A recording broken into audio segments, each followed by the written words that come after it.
Yo, I ain't here for the money, I ain't here for the fame. Though it might be nice to own a jet plane, I'ma do it all for you. Come along and see it's true. Hey বন্ধুসকল, welcome to my channel tech Harsha. আপোনালোকে তো UPI ৰ বিষয়ে জানে, UPI সকলোৱে use কৰে। শুনিবলৈ পোৱা গৈছে যে UPI বোলে এতিয়া ট্যাক্স লাগিব। আপোনালোকে চিন্তা কৰিব নালাগে, এইটো একদম মিছা কথা। গভৰ্ণমেণ্টে কেতিয়াও UPI ট্যাক্স ইনক্লুড নকৰে।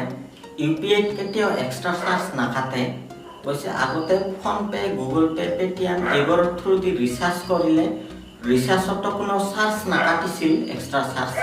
কিন্তু এতিয়া সেইটো কাটে, PhonePe, Google pay extra charge কাটে ৰিচাৰ্জত। আপোনালোকেতো নিশ্চয় গম পায়।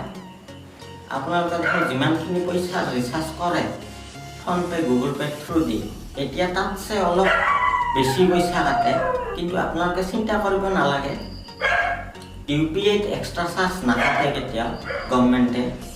UPI থ্ৰু দি মানি ট্ৰান্সফাৰ বা সেনেকুৱা ধৰণৰ ট্ৰানজেকশ্যন কৰিলে কেতিয়াও এক্সট্ৰা চাৰ্জ নাকাটে গভৰ্ণমেণ্টে।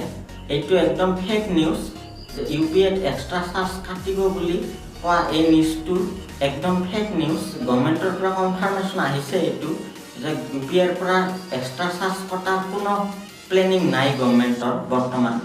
এইটো একদম ফ্ৰীয়ে থাকিব। UPIটো ফ্ৰী কিয়? গভৰ্ণমেণ্টে এক্সট্ৰা চাৰ্জ কিয় নাকাটে UPI ৰ পৰা? ইচ্ছা কৰিলে কিন্তু কাটিব পাৰে। UPI ৰ পৰা বহুত মুনাফা আদায় কৰিব পাৰে গভৰ্ণমেণ্টে, কিন্তু নকৰে কিয়? এই বিষয়তে অলপ কৈ দিওঁ। এইবোৰ যিমান ধৰণৰ ৱালেট আছে, পেটিএম, ফোনপে, গুগল পে, ভীম, সকলোৰে UPI ৰ থ্ৰু দিয়ে চলে। আপোনালোকে UPI ৰ দ্বাৰাই এইবোৰত ট্ৰানজেকশ্যন কৰে। আগতে কিন্তু ৰিচাৰ্জতো কিন্তু কোনো চাৰ্জ কৰা নাছিল এক্সট্ৰা, কিন্তু এতিয়া কৰে। কিন্তু ভাৰত চৰকাৰে UPI কেতিয়াও এক্সট্ৰা চাৰ্জ নলয়। UPI একদম টটেলি ফ্ৰী। এই কোম্পানীবোৰক UPI কেতিয়াবাই পিছ পেলাই দিছে। শুনিবলৈ পোৱা গৈছে যে আমাৰ ইণ্ডিয়াৰ UPI বিদেশতো চলিব এতিয়া। UK, USA এইবোৰতো UPI চলিব। আপোনালোকে UPI থ্ৰু দি বাহিৰত বিদেশতো পইচা পঠিয়াব পাৰিব এতিয়া। এইটো এটা ভাল কথা। এইটো কিয় ফ্ৰী দি আছে? ইচ্ছা কৰিলে ইয়াৰ পৰা চৰকাৰে পইচা কামাব পাৰে। গভৰ্ণমেণ্টে এইটো এইকাৰণে কৰি আছে কাৰণ গভৰ্ণমেণ্টে কেছলেছ ইকনমি বনাব খুজি আছে। কেছলেছ ইকনমিৰ সুবিধা কি?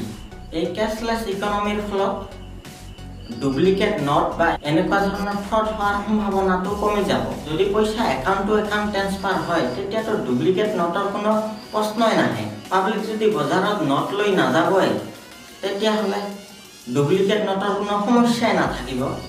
এতিয়া কাৰোবাক কিবা এটা বস্তু কিনিব লাগে, UPI থ্ৰু দি ডাইৰেক্ট পইচাটো একাউণ্টত দি দিল।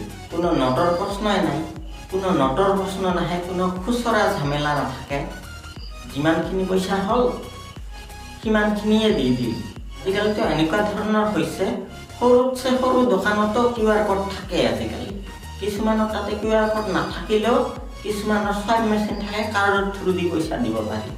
আজিকালি বেছিভাগ দোকানতে মোবাইল দি পে' কৰা অপশ্যন থাকে, QR কোড থাকে। QR থ্ৰু দি পে'মেণ্ট কৰিলে কেতিয়াও ফ্ৰড হোৱাৰ চান্স নাথাকে। কাৰণ সেনেকৈ পে'মেণ্ট কৰিলে যাৰ তাতে পে'মেণ্টটো ৰিচিভ হ'ব তাৰ তাতেও নটিফিকেশ্যন যায়, যাৰ পৰা পে'মেণ্টটো যাব তাৰ তাতেও ৰেকৰ্ড থাকে। কেতিয়াও পে'মেণ্ট পোৱা নাই বুলি ক'ব নোৱাৰে। এইটো এটা ভাল বস্তু। এইটোৰ এটা প্ৰব্লেমো আছে। এইটোৰ প্ৰব্লেম হ'ল কেছলেছ ইকনমি হোৱাৰ কাৰণে সকলোৰে হাতত মোবাইল ফোন থাকিব লাগিব, এণ্ড্ৰইড মোবাইল। লিটাৰেচি ৰেট হাই হ'ব লাগিব। বৰ্তমান সময়তো বহুত এনেকুৱা মানুহ আছে যিয়ে মোবাইল চলাব নাজানে ভালকৈ, সিমান এটা শিক্ষিত নহয়। কেছলেছ ইকনমিৰ ক্ষেত্ৰত চাইবাৰ ক্ৰিমিনেলৰো এটা ভয় থাকে, চাইবাৰ ক্ৰাইম হোৱাৰ। সেইটো ক্ষেত্ৰত আপুনি নিজে সাৱধান হ'ব লাগিব। যিকোনো ভাল বস্তু এটাৰো দুয়োটা দিশে থাকে, পজিটিভ আৰু নিগেটিভ ছাইড। এই UPI লোকচানতছে বেছি ফাইদাই আছে। সেইবাবে UPI কেতিয়াও পেইড ছাৰ্ভিচ নহয়, ই সদায় ফ্ৰী হৈয়ে থাকিব। আজি মই এই বিষয়ে অলপ কৈ দিলোঁ, কিয় UPIটো ফ্ৰী, কেতিয়াও পেইড ছাৰ্ভিচ নহয় UPI। ভিডিঅ'টো যদি ভাল লাগিছে লাইক কৰক, শ্বেয়াৰ কৰক, ছাবস্ক্ৰাইব কৰক আৰু কমেণ্ট কৰিব। আজিৰ ভিডিঅ'টো ইমানতে সমাপ্ত কৰিলোঁ। ধন্যবাদ।